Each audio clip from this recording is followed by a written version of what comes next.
जय चौथ माता की। एक बुढ़िया माई के गवालियो बछड़िया नाम का बेटा था। बुढ़िया माई अपने बेटे के लिए 12 महीने की 4 चौथ करती थी। बेटा लकड़ी लेकर आता और दोनों माँ बेटे उनको बेचकर गुजारा करते थे। बुढ़िया माई रोजाना लकड़ियों में से 2 लकड़ी रख लेती और चौथ के दिन बेटे से छुपकर बेचकर सामान लाती थी और 5 पुआ बनाती थी। एक पुआ गणेश जी महाराज को, एक चौथ माता को चढ़ाती, एक ब्राह्मण को और एक अपने बेटे को खिलाती थी और एक पुआ खुद खाती थी। एक चौथ के दिन बेटा पड़ोसन के घर गया। वह पुआ बना रही थी।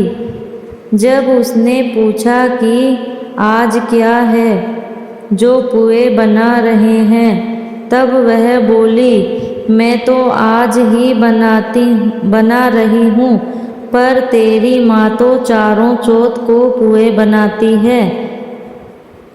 उसने जाकर माँ से पूछा, माँ तू रोज पुए बनाती है, मैं इतनी मेहनत से कमाता हूँ। बुढ़िया माई बोली, मैं तो चौथ माता का व्रत करती हूँ। वह बोला कि तू मुझे रख ले या चौथ माता को रख ले। बुढ़िया माई बोली, मैं तो तेरे लिए ही चौथ माता का व्रत करती हूँ, इसलिए मैं तुझे छोड़ सकती हूँ, पर चौथ माता को नहीं। जब बेटा घर से जाने लगा तो बुढ़िया माई बोली, तू जा रहा है तो मेरे हाथ में से यह आखा लेते जा, जहाँ संकट आए वहीं आखा पूर देना।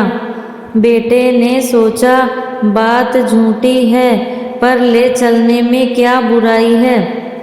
वह चलने लगा और थोड़ी दूर पहुंचा ही था कि उसने देखा कि खून की नदी बह रही थी।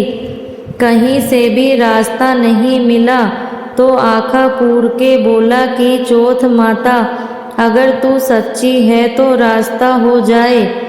ऐसा कहते ही झट से रास्ता मिल गया। आगे गया तो घनघोर अंधेरा उजाड़ फैला हुआ था। उसने मन में सोचा कि मुझे शेर वगैरे खा जाएंगे, इसलिए वह आखा पूर के बोला, चौथ माता मुझे रास्ता मिल जाए, और तब उसे रास्ता मिल गया। वह आगे चला गया। जाते जाते एक राजा की नगरी में पहुंचा। वहाँ का राजा रोजाना एक आदमी की बलि देता था। वह एक बुढ़िया माई के पास गया। वह बुढ़िया माई रोती जा रही थी और पुए बना रही थी। लड़के ने बुढ़िया माई से पूछा कि बुढ़िया माई क्यों रो रही हो? तो बुढ़िया माई ने जवाब दिया कि मेरे एक ही बेटा है, जिसकी कल राजा बलि देने वाला है। मैं उसी के लिए पुए बना रही हूँ। वह बोला, बुढ़िया माई, अपने बेटे की जगह मुझे पुए खिला दो, मैं उसकी जगह बलि चढ़ने चला जाऊंगा। बुढ़िया माई ने कहा कि मैं दूसरे के पुत्र को कैसे भेज सकती हूँ, लेकिन वह नहीं माना। तो बुढ़िया माई ने उसको पुआ खिला दिया।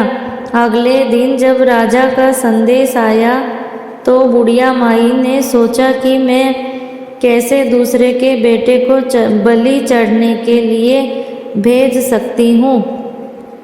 मैं ऐसा नहीं कर सकती। लेकिन बाहर की आवाज़ सुनकर वह जाग गया और राजा के आदमियों के साथ चला गया। वहाँ मटके पकाने वाले का आव बना हुआ था, जो एक मनुष्य को भोग लेने के बाद उसमें आव पकते थे। उन सब ने मिलकर उसको आव में चिन दिया। वह आँखें पूर कर आव में बैठ गया। एक दिन में ही आव पक गया। और मिट्टी के घड़े सोने चांदी के बन गए। वहाँ एक जमींदार झाड़ू लगा रहा था। तब झाड़ू से एक कंकड़ उछलकर उन बर्तन से जा टकराया। तो जमादार ने राजा को जाकर बताया कि आपका आव तो पक गया। तब राजा ने सोचा कि आव तो 8 दिन में पकता है, आज 1 दिन में ही पक गया। जब जाकर देखा तो वहाँ पर 2 तो मिट्टी के मटके की जगह हीरे मोती और सोने चांदी के कलश हो गए। और अंदर से आवाज़ आई कि धीरे उतारो, मैं अंदर हूँ। आवाज़ सुनकर राजा के आदमी डर गए और अंदर कौन सा भूत प्रेत आ गया। फिर वह बोला कि डरो मत, मैं तो सिर्फ एक आदमी हूँ जिनको तुमने अंदर चीना था। देखा तो अंदर से हरे हरे जवारे उगे थे। राजा ने पूछा कि तू अंदर जीवित कैसे बच गया। तब उसने बताया कि मेरी माँ चौथ माता का व्रत करती है। जब मैं घर से निकला था तो मेरी माँ ने मुझे आंखें दिए थे, मैं उन्हीं को पूर कर बैठ गया था और चौथ माता के कारण बच गया। तब राजा ने कहा कि मैं तेरे को एक घोड़े पर बैठाकर सांकल बांध देता हूँ। यदि वह सांकल खुलकर मेरे बंध जाएगी तो मैं चौथ माता को सच्ची मान लूँगा। तब वह आंखें पूर कर बैठ गया और चौथ माता से कहने लगा, हे चौथ माता, अब तू ही मेरी लाज बचाना। तब सांकल खुलकर राजा के बंध गई। राजा ने अपनी बेटी की शादी उसके साथ कर दी, बहुत सा धन दौलत देकर विदा किया। पड़ोसन बोली कि माई तेरे बेटे बहू आ रहे हैं। जब छत पर चढ़ के देखा तो सच में बेटा बहू आ रहे थे। हे चौथ माता, आपने बुढ़िया माई और उसके बेटे पर कृपा बनाई, जैसे सभी पर कृपा बनाना।